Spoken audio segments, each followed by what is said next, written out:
म्हणून मंदिराला आश्रय देऊ मनाचं समाधान द्या मी तुला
माझा समाजावर विश्वास नाही, माझा विश्वास तुझ्यावर आहे. हे सारे दुर्गुण तू करत नाही अशी माझ्या चरणाची शपथ. माझा विश्वास असेल नाही ऐकणार मी समाजाचं. कुठल्याही पापाला प्रोत्साहन देऊ शकतो, मनाला वाटेल बुद्धीला वागू शकतो. वेळ प्रसंगी समाजाला व्यक्तीची गाई करत नाही, पण जन्मदेत्या बापाबद्दल मला आदरणीयता आपुलकी आहे. कारण तुमच्या पुरुषार्थापासून माझा जन्म झाला. मी अपेक्षा सत्य भाषेला समर्पण हीच अपेक्षा आहे. मी आपल्या चरणाची खोटी शपथ घेणार नाही. आपल्याला ऐकायचं आहे का? हो. मग ऐका, मी वेशाच्या मारीवर सट्टा जुगार हरिनाम दर्शन करतो. एवढंच कशाला, आतापर्यंत हा जो काही देवानी नसला ना, तो बापा नसला. देवाला घरा पंथस्थान उठावं, घरास्थान करावं, काळोख्या रात्री श्रीमंताला उठावं, हा माझा उद्योग आहे. ब्राह्मण पुरा जन्माला तुझी ब्राह्मण नव्हे. या समाजात मी घरवळेखोर म्हणून आवडतोय. समजलं? कटू हे फार सत्य नेहमी कटू असतं, ते पचवायला महाग जातं. म्हणून कधी सत्य ऐकण्याला हरवळीत पडू नये. या बापाला पोचण्यासाठी लूटमार केली, चालू आणि अन्न आणून मला दिलं. त्यापेक्षा एक काम केलं असतंस काय? ही लूटमार करण्यापेक्षा भीक मागून मला विष दिलं असतं तरी ते आनंदाने मी प्यालो असतो रे. काय आपल्या ब्राह्मण कुलात जन्म झाला. मला सगळा समाज काय बोलतोय, समाज कसा वागतोय याला अर्थ मला आपण कसं वागावं ते आपण ठरवायचं. आईच्या उदरातून जन्माला आलेलं अपत्य चोर व दरोडेखोर म्हणून जन्माला येतं का? मुळीच नाही. एक नाही ना. मग तेव्हा दरोडेखोर किंवा चोर केव्हा ठरतो? प्रत्येक परिस्थितीनुसार. जेव्हा समाजाने माझ्यासमोर जी परिस्थिती उभी केली तेव्हा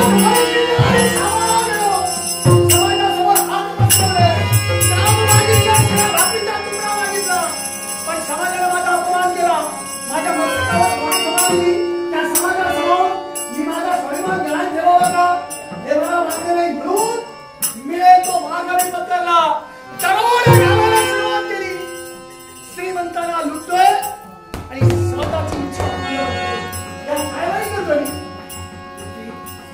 त्या समाजाने मला वाळीत टाकलं होतं. समाजाबद्दल मी द्रोह निर्माण केला खरे नाही ना. आपल्या कुलाला शोभत नाही, आपल्या शिलाला जे शोभत नाही ते आपण करायचं नाही. तुम्ही द्रोह केला नाही याला कारण वयोवृद्धात श्रम करण्याची आता ताकद तुमच्या जवळ राहिलेली नाही. ती शक्ती करायची नसते ना, तर या समाजाला विरोध केला असता. वयानं वयोवृद्ध झालो पण मनानं वृद्ध झालो नाही. मी स्वाभिमानी माझ्या कुलाचा, माझ्या धर्माचा स्वाभिमान आहे मला. पण त्या ब्राह्मण कुलाचा स्वाभिमान या मुलीला नाही म्हटलं. मी तुम्हाला झोपडीच्या बाहेर टाकलं नाही. का गेला झोपडीच्या बाहेर? मी या झोपडीच्या बाहेर जायचं की नाही हे मी ठरविणार. पण या झोपडीत तू राहायचं नाही असं मी सांगतोय. हे पिकलेलं हे उद्योग जर करायचे असतील या झोपडीत थांबायचं नाही. हे पिकलेलं आज ना उद्या कळणार आहे. आणि आपल्या माहितीसाठी सांगतो, बापाच्या स्थावरजंग मालमत्तेवर पुत्राचा अधिकार असतो. बाप जिवंत असताना ना, मी गेल्यानंतर हे सारं माझंच. बाप जिवंत असताना त्याच्या कोणत्याही गोष्टीवर अधिकार असूनही सारख्या आणि नसूनही सारख्या. म्हणून म्हटलं जोपर्यंत हा तोपर्यंत सुखानं जगा. मी असूनही सारखा आणि नसूनही सारखा. लक्षात ठेव काय रे बापाचे शब्द. असं घेऊन दे. समाजात कितीही उन्मादानं वाढ आणि कितीही नम्रतेनं वाढ, शिस्तप्रिय वागण्याला महत्व आहे हे मी शेवटचं सांगतोय. आणि हे बघ, हे जर तुला जमत नसेल ना तर या झोपडीत तू राहायचं नाही. मग ऐका, ही झोपडी म्हणजे अधिकार मागतोय. अपमान करणे स्वभावात असू शकतो, पण मान सन्मान राखणं हे संस्कारात असावं लागतं. ते संस्कार कदाचित तुम्ही माझ्यावर करीत असते तर आपला उपलब्ध इथं झाला दिसता. माझ्या आता लक्षात येऊ लागलं. काय ते? या दगडाची मी मूर्ती घडविण्याचा प्रयत्न केला, तो दगड असा ठिसून गेले असं माहित नव्हतं. आता समजलं ना? त्या दगडावर मूर्ती आहे. मग आता राहिलेले दिवस परमेश्वराच्या नावात तरी घालवा. नव्याच्या देवदेवते खाऊन त्याचं मरण आज आला चालेल, पण तुझी अशी लबाडी उच्चगिरी करून मिळवलेली धनसंपत्ती मला नको. एवढी आता होईल तो.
महाभागानं म्हटलंय ते काही खोटं नाही. असलं कुसंतान असल्यापेक्षा निसंतान झालेलं बरं.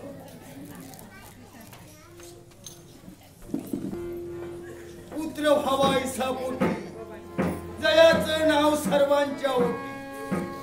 पुत्र व्हावा ऐसा गुंडा, ज्याचा तिन्ही लोकी झेंडा. आमच्या कार्ट्यानं झेंडा लावला. परमेश्वरा सद्बुद्धी दे. आता त्याचं लोक